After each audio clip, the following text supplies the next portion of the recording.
Yeah, I'm back. Yes. All right. So for this episode, actually, this is a shout out to my former students. Sasabihin ko ba? Parang inappropriate na yun. Anyway, saka na lang pag sinabi na lang nila later na pwedeng sabihin ng pangalan nila. But I really appreciate it na, one day I saw a message from my Instagram saying na, paggising nila sa umaga, pinakinggan nila yung aking podcast. So, welcome to there are very few people who would listen to what I wanted to say. And actually, meron silang gustong i-ask na topic, no? Yan. So, ito yung topic nila. Since ito mga 24, mga 20, I don't think na 25, hindi pa, mga magto-24, magto-23, ganyan.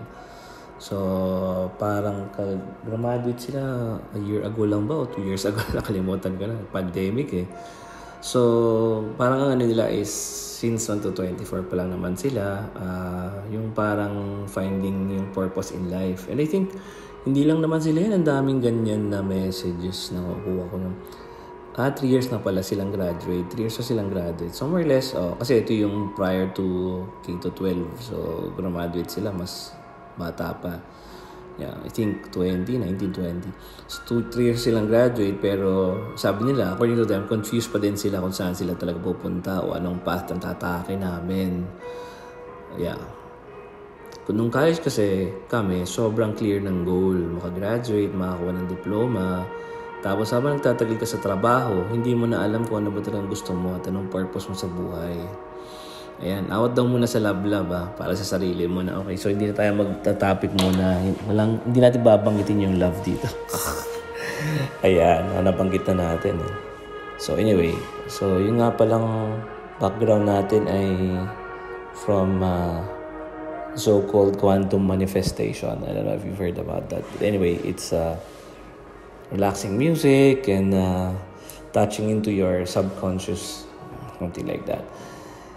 Anyway, so ang sagot ko dito is, I think simple lang naman. When you were young, kaya madali, kaya parang ang clear lang ng goal kasi you will wrap your goal or the things that you wanted to do into simple things na parang yun nga, makagraduate lang. Ang dali lang kasing tanungin yun eh. In fact, kaya nga pa ngayon, pag tatanong ko sa mga estudyante ko sa undergrad, I would always ask them, tell me about yourself. Ano ka ako yung goal mo sa buhay? Pero pag tinanong ko yun, I would differentiate between the immediate goal and I would say, syempre, diyan mo na ilam together yung makatapos ng college and all that. Kasi ang daling magsabi nun. Pagtas nun, tapos na, right? Pero yung long-term rise on that tree, parang ito yung your reason of being eh. Like when you propagate it, whatever you wanted to do in your life for the next 10, 15, 20, 25 years, those are the stuff that, makes it hard for life to cope up with. Kasi talagang tagal yun eh. Ayun. So I think the answer to that question is exactly that. No? Na kaya you seem lost. Actually, hindi ka naman talaga lost eh. Ang nangyayari lang is, pagkatapos mong graduate ng college, it's as if parang you wanted for things to be as simple as that. Na, okay, this is my goal and then I will go right through it. The shortest distance between 2 points is a straight line. You know that in geometry, right? But in life, it's not gonna be like that.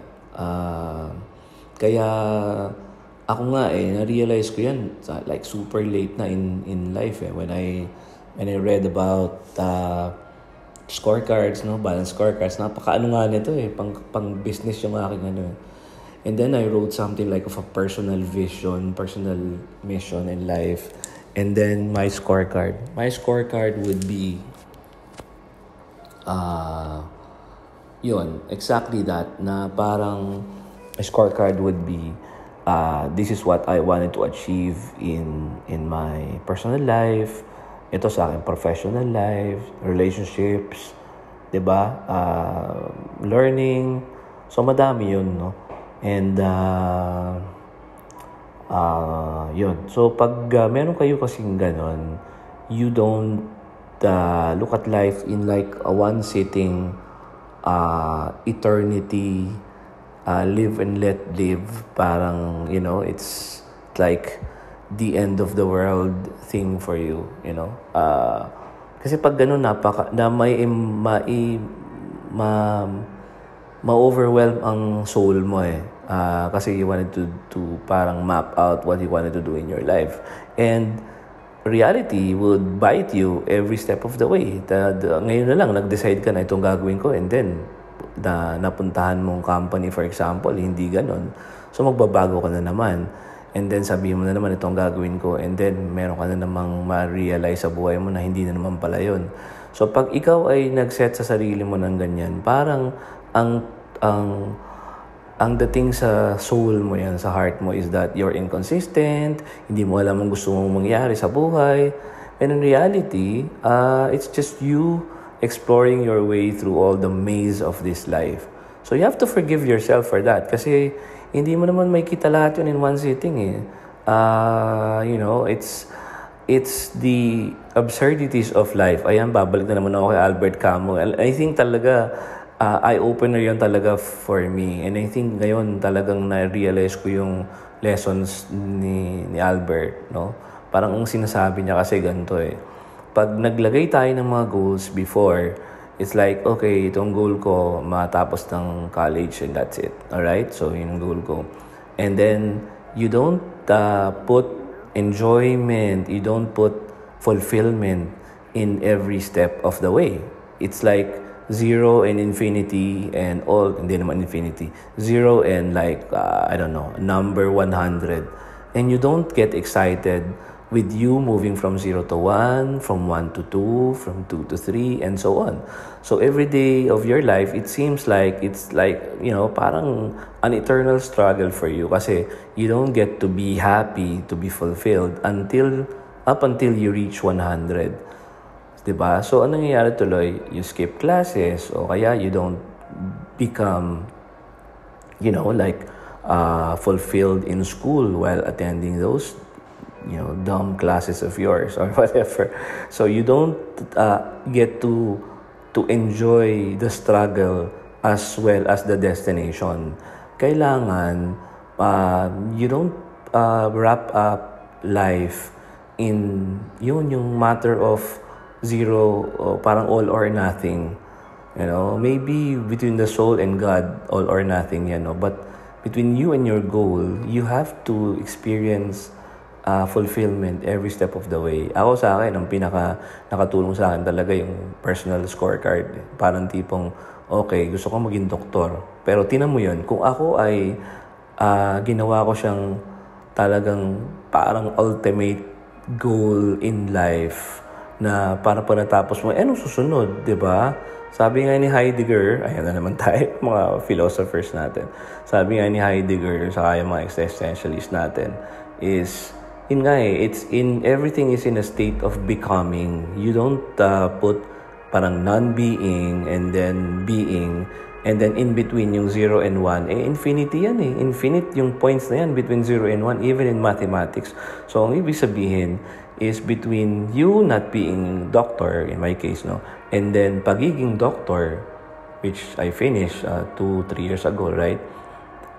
Ang daming points in between nun. I mean, so wag niyong gagawin na parang finality test yung mga goals na nilalagay mo sa buhay. So just write them down, and then sabi ko nga, mas maganda yung bucket list ang ilalagay mo, and then you get to cross those items in the list, diba, as you progress in life. And make it a long list, like, 1,000 points there. I mean, every time you get excited about something, wow, parang gusto kong mapuntahan din yan. For example, I wanted to be also going to the top of, I don't know if it's possible because I haven't been there, Eiffel Tower or the Empire State Building or whatever that is. I mean, diba? So, you can you can put that in your bucket list, and then pag nakita mo na, may maganda pa palang isa rito, no? The Colosseum in Rome, where the gladiators battle each other, and so many souls of those forsaken warriors and slaves were put to death, in those times. Parang makikita mo yung the baseness of humanity and how we progressed, I hope, no, from that point to where we are right now. And and so many places that you wanted to go to, or go walk the streets of Calcutta, and then look at the faces of the people whom Mother Teresa and her Daughters of Charity cared for. Ang daming pwede mong ilagay na list sa bucket list. And again, sabi nga ni Albert Camus, it's not just the destination, no? It's the everyday point, everyday struggle that matters. Life is not a destination lang. It's the travel, it's the journey. So dapat ang tingin mo sa sarili mo is hindi yung okay, itong gagawin ko maghahanap ako ng mapa kung saan ako pupunta, and then nasa taas na kasi ako ng bundok, and then bababa na ako dun sa bundok, and then magsasettle na ako na I'll be happy forever. If that was what you were taught when you were young, then sasabihin ko sa inyo from a person who's a lot older than you, na life is not like that. Life is not about what you have accomplished in life. Kasi pag ginawa mo yun, makikita mo, it's not a big thing. Pag, halimbawa ako, for example, when I was young, I thought to myself, ang dami kong ideas, wala mo nakikinig sa akin.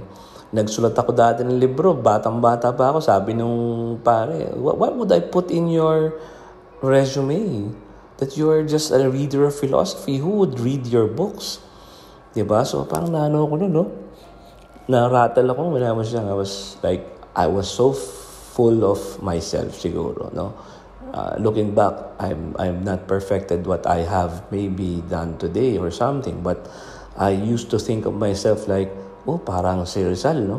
Mas maaga pa ako nakatapos gumawa ng libro kasi sa kanya. But, come to think of it, iba-iba tayo ng Don't compare yourself with others. So because of that, sabi ko sa sarili ko, kailangan magtapos ako ng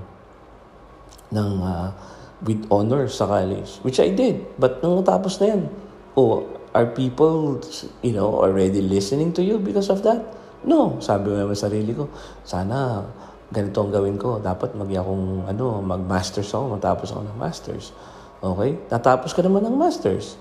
I'm older already. I'm past 30 during those times. Pero there are people already listening to you.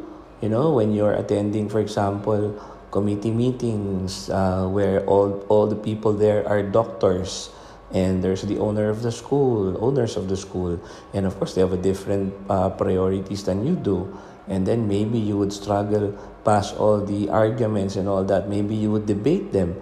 Pero in the end, again, sabi mo sa sarili mo, wala naman nakikinig sa akin Mabuti pa, mag-doktor na ako. Tingin ko, pag nag-doktor na ako, marami na makikinig sa akin. But then, guess what? After that, di ba? Hindi pa rin Anong gagawin mo? Would you take 2 doctorates, 3 doctorates? No, it's not like that It's not how high you have achieved in life. It's your position, whatever that is. Lowly or otherwise. Sometimes you would put yourself in like a position that parang sinasabi sa sarili mo, mababa lang. Pero in reality, it's your position. It's your little corner in the galaxy. And you just make the most out of it. Make good in what you do, wherever you are. And, kumbaga sa basketball, parang kung ikaw taga-baba ng bola, yun ang gawin mo. You do it well. Alright? Kung ikaw naman ay taga-receive ng bola or taga-pick, no? Taga-hawak ng bago mag-pick and roll, ikaw yung taga-roll o ikaw yung taga-pick, 'di ba? So gagawin mo 'yun ng maayos. So sa negosyo naman, no? Kung ikaw naman yung accept ng clients as they proceed, no? Or whatever that is, so taga-marketing or taga-sulat ng mga transactions, then you do it well. So parang whatever your position it is in life, you just do it well and enjoy the struggle as well as the destination or your achievement. Make your every struggle your achievement and your triumph. Kasi pag ganun ang attitude mo sa buhay, then even the struggle becomes meaningful. And then you believe in yourself, sabi nga ni Steve Jobs, believe that whatever you're doing right now will connect the dots somewhere in the future. So, hindi man siya malinaw ngayon because hindi mo naman talaga makikita where the dots will connect in the future. You believe it in your heart that somehow there's going to happen a time in the future na you're going to connect the dots yourself and you'll lead a meaningful life. Ganun lang naman yun I mean, it's not how high you have achieved in life. It's not the amount of money that you have accomplished or the positions that you have accomplished. Kasi in the end, wala yun When you sleep and you sleep soundly at night and you have, wala ka naman dinaramdam na sakit and the people that you love are also well and good. And sometimes they're not that well, but sometimes, just knowing that you are there for them or that they're there for you, it makes all the difference in the world. So in the end, ito na naman, sabi ko kasi, huwag na sasabihin ng love. In the end, yung meaningful life, it's not about money, positions, what you have achieved, ano yung pupuntahan mo sa buhay o hindi mo napuntahan. It's about the impact that you have made in your little corner of your world. So kailangan find that. Find your niche wherever it is, whatever it is. Find your niche in the market. Saan ako magiging magaling? Saan ako magiging, productive? And by productive, it means na you do better than yourself before. So parang you compare yourself not with the other people around you, not with your friends, but with yourself. Okay, you've achieved so much. Like if you can only do, up to step 2 of 100 steps, diba? And then you're already in step 3. Don't just say na, okay, I've gained only 1 step. 3 out of 100, 3% lang ako. Don't say that. Because between 3 and 2, that's already 50% increase. So you become excited with what you have accomplished, no? Marami sinasabi kayong mga millennial, no? Sinasabi natin, you only live once, go with the flow. But you look at that statement and turn it positively. You only live once and therefore you live it beautifully and productively and to the fullest. Diba? Even Jesus Christ, when he came, sabi niya, I came not to give you life and live life to the fullest. Diba? It's not like a meaningless life. It's not like dumating siya dito in order for you to be poor forever or to live meaningless life. Hindi para hirap ka dyan sa side na yan or to live in poverty. Maybe may mga tao na talagang ganun yung calling, no, to give rise to the real definition of life, that life is not this life, no, but beyond it. But for the most of us, no, we should lead meaningful lives. Meaningful life meaning you become better than what you already are, and you continue to struggle up until the time that you reach the end. And when you reach the end, you accept that, and and say to whoever is out there, Lord Buddha, Lord Vishnu, or Jesus Christ, as you said, or an angel, or if it is nothingness that you believe in. So when you cross that line and say, I'm ready and I'm going to leave. So para sa akin, that's how you make a meaningful life. And don't worry so much about yourself. Kayo lang ang magbibigay ng meaning sa ginagawa nyo Kaya tayo nagiging malungkot minsan, kaya tayo nagiging depressed minsan. Kasi kino-compare natin sarili natin sa ibang tao. Yun nga, sabi ko nga, yung social media nakakatulong para tayo ay ma-depress o ma-sad, no? Kasi sinasabi ko nga, no, we have Ako, for example, I have close to 5,000 friends. Diba? O sabihin mo nang, i-round off mo na lang yan sa 3,000 something, no? O 3,650 para divisible by 365. So, ibig sabihin, at that rate, I will have people celebrating birthdays, siguro mga 10 to 12 every day. That's the average. So, with 10 to 12 average, so pag yan ay nag-post yung 10 to 12 na yun, I will see 10 to 12 lives being happy, going somewhere, celebrating with friends, being, fulfilled, at least for a day, or traveling for 2 to 3 days. And you will see the pictures of these people, 10 to 12 people, at least for 3 days or sometimes for a week. And then tomorrow, another 10 to 12 people will do that. So kung ikaw ay nag-keep track about what other people are posting, then for the week, you have probably seen like 70 people posting happy moments, happy thoughts. And then it propagates to the next week. Well, you have the 70 last week and then the 70 this week. So that would mean 140 people. And then you will tell yourself, shit, bakit di ako masaya, di ba? So, na-compare mo sarili mo with others. But then remember, it's just a day. Who knows if yung moment na pinakita nila, yung selfie nilang pinakita, yung sinasabi nga ng kaibigan ko na proof of life, kaya lang naman ako nagpo-post, sir, kasi proof of life, sabi para lang daw sabihin na, okay, buhay pa siya, or something like that. No, hindi naman ganun, no? Papatawa lang naman yan. So, but, it's so sad that you would compare yourself with others and measure your success with the kind of seeming success that they have.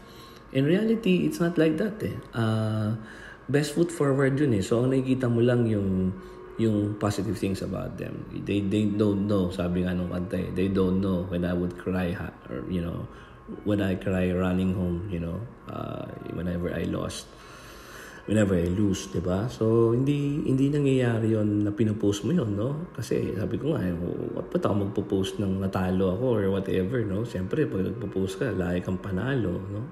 So, lagi kang masaya, diba? So don't compare yourself with others. I think you just focus on whatever your goal is, one day at a time, and then make your goals short but meaningful. Short lang, hindi yung pang long term na pang 10 years na yung tipong manalo ka ng Nobel Prize, di ba? Parang siguro pwede mong isulat yon, long term, okay naman yun But then you operationalize it, make it, yung one lifetime, make it in like, what do I do every 10 years? Okay, this 10 years, ito yung gagawin ko.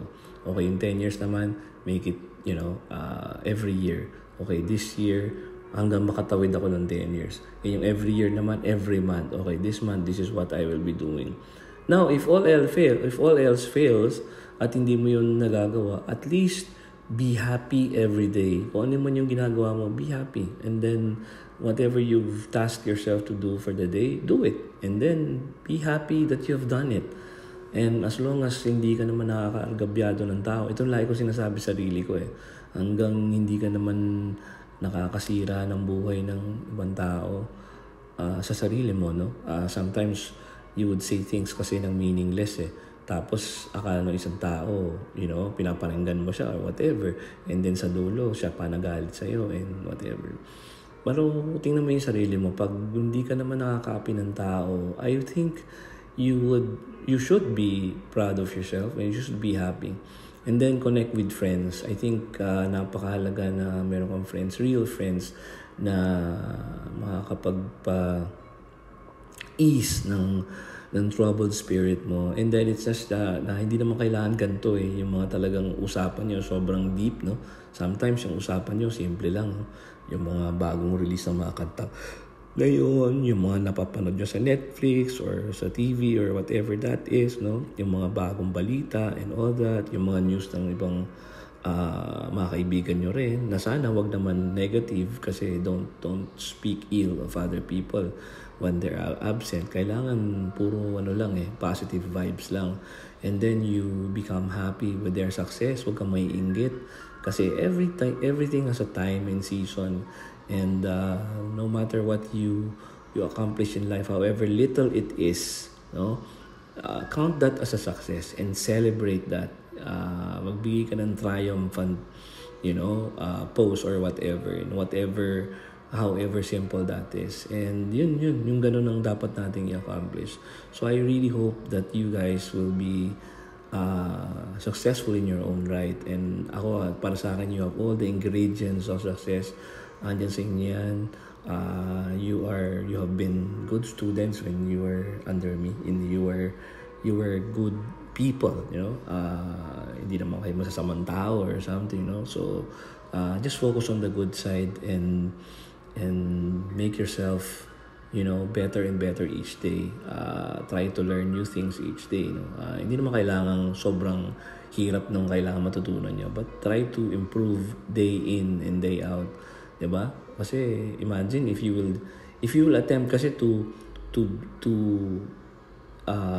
be 100% better every day, parang hirap nun. Pero if you will attempt only to be 1% better today than yesterday, then that means in 100 days, which is about mga 3 months something, edi within 3 plus mga 1 week month, diba? 3 months plus 1 week, diba?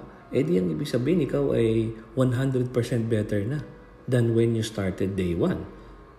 Diba? Isn't that exciting? So within 3 months plus a week, you would have doubled yourself in that amount of time. And then when you do it again for another 3 months and 1 week, so you become 100% na naman. So yung una mong original mo na 1, naging 2 times ka na. And then after 100 days, naging times 4 ka na. So you have quadrupled yourself in a matter of 6 months.